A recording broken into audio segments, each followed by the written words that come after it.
जय श्री कृष्ण, जय श्री राम, जय गौ माता, जय राधेश्याम। और आप सब कैसे हैं? आप देख रहे हैं हमारा तुलसी मंजरी यूट्यूब चैनल। और इस वीडियो में हम चर्चा कर रहे हैं वास्तु के हिसाब से घर के आसपास खंडहर मकान शुभ नहीं होते। टूटे फूटे जिनकी दीवारें गिर गई हैं, जिनकी छतें गिर गई हैं, अपने घर के आसपास ऐसे मकान शुभ नहीं होते। यदि आपके घर के आसपास ऐसे खंडहर मकान हैं तो दोष को समाप्त करने के लिए पेड़ लगाए जाते हैं। तो मैं आपको बताई देता हूँ कि कौन सी दिशा में यदि किसी का खंडहर मकान है उस दोष से बचें तो दिशा में कौन सा पेड़ लगाएं। तो मैं कहूंगा कि यदि आपके घर के पूर्व दिशा में यदि कोई खंडहर मकान है किसी का, तो वहां पर आप बटका बरगद का पेड़ लगा दीजिए उस दिशा में। मैं कहूंगा उस दिशा में भी ना लगा पाओ तो मंदिरों में जाके लगा देना, लेकिन करना। मैं कहूंगा कि यदि आपके मकान के पूर्व दिशा में कोई खंडहर मकान है तो बरगद का पेड़ कहीं भी आप लगा देते हैं, मठ मंदिर में जहाँ लगाते हैं, तो आपके घर के पूर्व में जो खंडहर मकान है तो वो आपके घर को प्रभावी नहीं कर पाएगा। यदि आपके घर से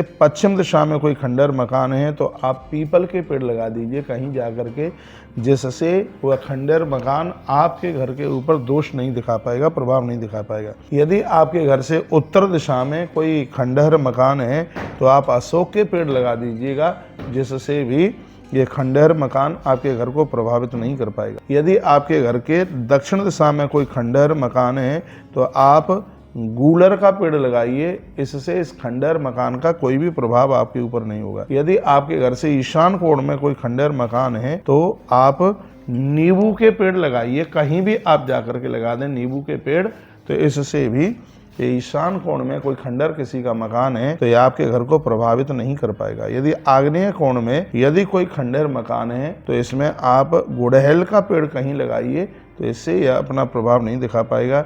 यदि वायव्य कोण में यदि कोई खंडहर मकान है तो इसके लिए आप नीम के पेड़ लगाइए, जिससे यह खंडहर मकान आपके घर के ऊपर अपना प्रभाव नहीं दिखा पाएगा। यदि नैऋत्य कोण में यदि कहीं कोई खंडहर मकान है तो इसके लिए आपको कनेर के पेड़ लगाना चाहिए, जिससे यह खंडहर मकान आपके घर को प्रभावित नहीं कर पाएगा। आपके घर के आसपास जगह नहीं है पेड़ लगाने के लिए तो आप कहीं दूसरी जगह भी ये लगा सकते हैं, लेकिन कौन सी दिशा में यदि खंडहर मकान है तो उसका दोष आपके घर के ऊपर ना आवे, तो उसके लिए हमने पर्यावरण के माध्यम से बहुत अद्भुत कथा आपके पास में अद्भुत बात पहुंचाइए। आप सर्च कीजिए, ये बातें आपको मिलेंगी नहीं। इसका वर्णन ज़्यादातर ऐसे मत्स्य पुराण में ही किया गया है। घर के आसपास खंडहर मकान बिल्कुल ठीक रहता नहीं है, टूटा फूटा जिसकी दीवारें गिर रही हैं। अब उसमें आप कर भी नहीं सकते, किसी दूसरे का प्लॉट है, किसी दूसरे का मकान है, तो उसकी कुछ अशुभता आपके घर के ऊपर ना आवे, तो उसके लिए ये पेड़ आपको लगाने हैं। तो कौन सी दिशा में खंडहर मकान है तो उसकी दोष की निवृत्ति के लिए आपको कौन सा वृक्ष, कौन सा पेड़ लगाना है। तो ये वीडियो हमने आपके पास भेजी है, बहुत जबरदस्त वीडियो, बहुत अद्भुत है। और भी लोग इससे लाभान्वित हो सकें तो आप लोगों के पास तक इसे पहुंचाइए।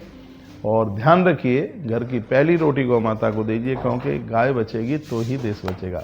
हर हर महादेव, घर घर महादेव। ऐसे हमारे साथ जुड़े रहिए और नए नए अपडेट प्राप्त करते रहिए। अभी तो देखें आगे की वीडियो में आपके घर को लेकर के बहुत अच्छी अच्छी वास्तु की टिप्स भी और आपके स्वास्थ्य के लिए भी बड़ी अद्भुत अद्भुत बातें हम यहाँ से आपके लिए भेज रहे हैं। बहुत बहुत धन्यवाद। ऐसे हमारे साथ जुड़े रहिए और एक नई नई अपडेट प्राप्त करते रहिए। हर हर महादेव, घर घर महादेव।